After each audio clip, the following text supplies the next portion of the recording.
Hello, welcome back. My name is Nerida Mills. It is so lovely to have you here where we are talking all things living life as medicine.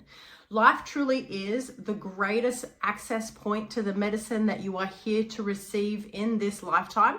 And it gives us the guidebook, the pathway, and all of the activations that we need in order to heal, grow, evolve, express, and really live the life that we're meant to be here for, aka live your purpose. So if you find yourself here and that is something that is totally up your alley and it is your jam, welcome on board. My name is Nerida Mills. I am the author of a recently published book called Life is Medicine, where I go into exactly that. If you would like to check that book out, please do check out the description box below. I will have a link for you to go through and purchase that book as well.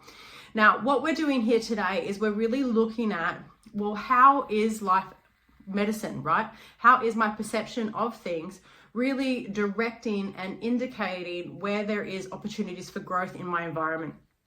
Now, one of the things that we need to understand is how the mind actually works in order to really appreciate the medicine that is available to us simply in our perception of things. So the perception that we have, I'm sure you are aware, is different to the perception that somebody else might have. And so the easiest way to see this is through siblings. So you have siblings that are growing up in the same household, experiencing a lot of the same things, but have very, very different points of view around those experiences or different memories around those experiences. Now, obviously, there's a lot that contributes to that: the age of the child, the experiences that they've had before, the position of them within the situation, etc., etc. But there's also really fundamental things that are occurring in the mind that ensure that we are going to experience things uniquely to us. So how does that actually work? Very simply, the mind receives information on a second-by-second basis. We process that information through our senses, and that our senses inform the mind through the body, inform the mind as to what has occurred. The mind takes that information and it filters it through into something that we can cognitively and consciously process. So what we know based on the research that has been done so far is that there is a lot of information that's coming to us. So 13 years ago-ish, when I first came across this education, I was informed that there was about 2 million bits of information. Now, about 2 years ago, I came across a new figure, which was 4 billion pieces of information. So I'm sure you will agree, massive difference, right? So what we can guarantee is this: a shit ton of information comes at us on a moment by moment. We don't know how much information, we just know that it is too much for our conscious mind to possibly be able to comprehend. And so the unconscious mind has a really important job, and that is to make sure that we can actually function. So what it's going to do is it's going to filter through that information that is available to us and give us the relevant information that it deems to be relevant based on the experiences, the values, the history of the individual, and the culture or the familiar unit in which that individual is from. So this is going to be, really filtering information based on past traumas. It's going to be filtering information based on past experiences, based on what I deem to be important or my value set. It's going to be based on the stories that I've been told, the beliefs that I've been informed around and chosen to accept or adopt, right? So there's a whole heap of things that actually build up the net, or I like to see it as a colander, that the available information will then be filtered through to. Now, what we're going to do is we're going to take whatever that figure is, 2 million, 4 billion, whatever you want to do, and we're going to bring it down to something that's a little bit more manageable, and we're going to get to just over 200 bits of information. Now, 200 bits of information from even 2 million bits of information, I'm sure you will agree, itty bitty amount, okay? So we're talking about a minute amount of the actual information that is available to us in a situation, circumstance, event. So we've gotten that information down. Now, still too much for the conscious mind, right? Our minds have not evolved that much where we can see and experience everything that is available to us. Even the 200 bits of information, still too much. So what we're going to do is we're going to categorize and we're going to organize that information into chunks of information so that the conscious mind is able to cope and able to relate to the world and able to show up and adult or human, right? Our way through it. And so we get that 200 bits of information and we categorize it down to about 7 chunks of information, plus or minus 2 chunks in any given point in time. Now, how we do that is we are going to lump bits of information that we believe to be part of the same piece of information together. So for example, furniture, right? There is furniture in the room. We're not necessarily going to go, oh, there's a table over there and it has wooden legs and, you know, it has these beautiful little feet, and we're not going to interpret that in a moment. We're just going to be like, there's furniture in the room. Yeah. Now, the other thing is, so we're going to categorize, and we're also going to distort the information. We need to distort the information in order to make it fit into our boxes, our categories.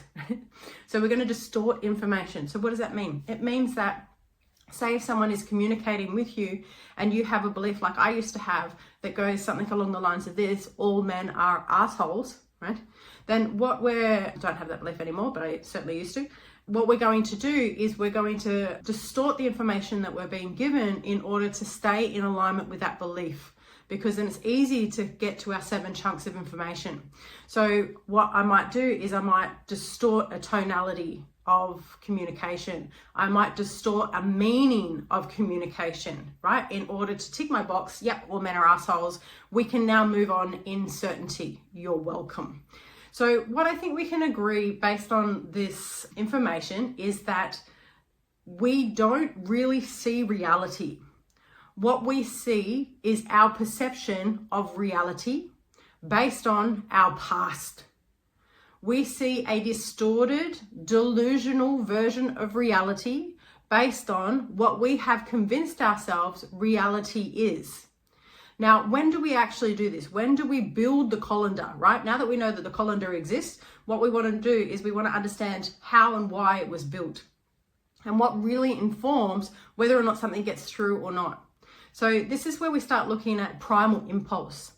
As a human, we have a primal impulse in order for connection. Why? Because when we were cave people and hunters and gatherers, which FYI, total fantasy, but when we were there, what would happen is we had to make sure that we were accepted by the tribe.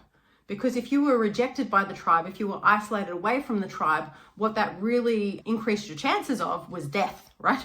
So rejection feels like death to us because in the times where our mind was being formed, that's what it meant, right?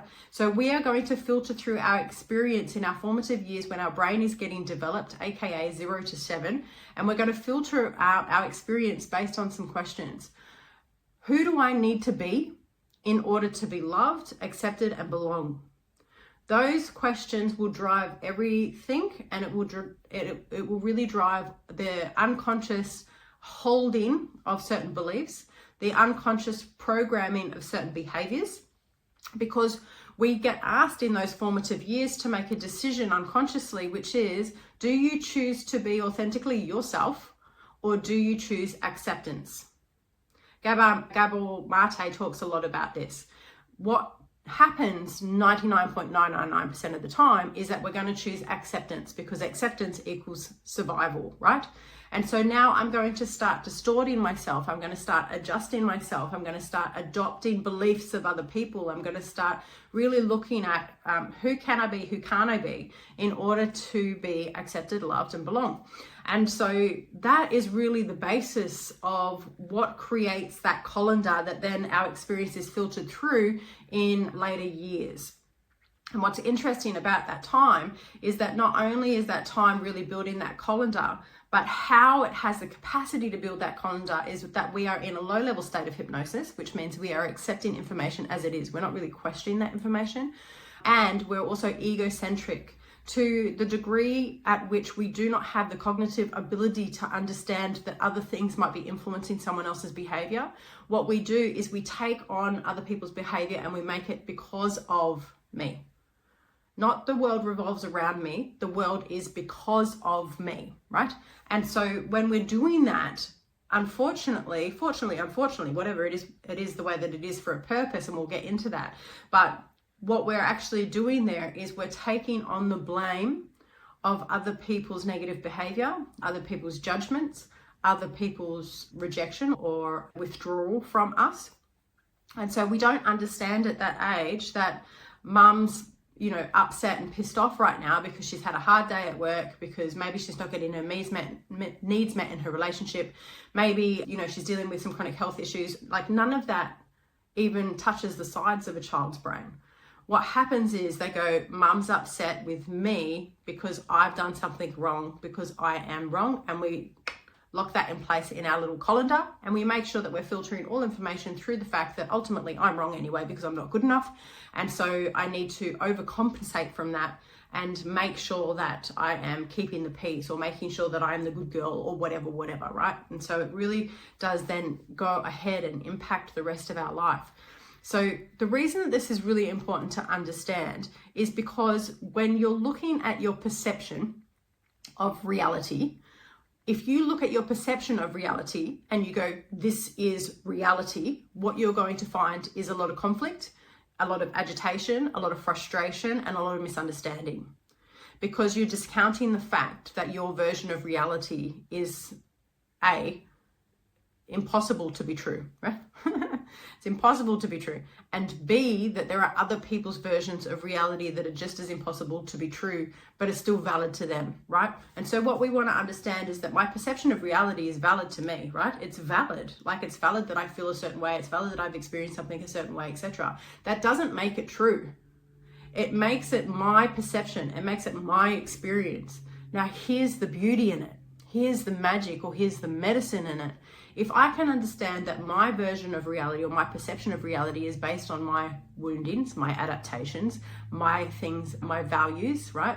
What I have defined as important to my own survival, then I can understand that within my perception, within the way that I see things, there are hints and there are breadcrumbs that will allow me to unpick some of the adaptations that I formed, to reclaim elements of myself that I let go of because I thought I had to be a certain way.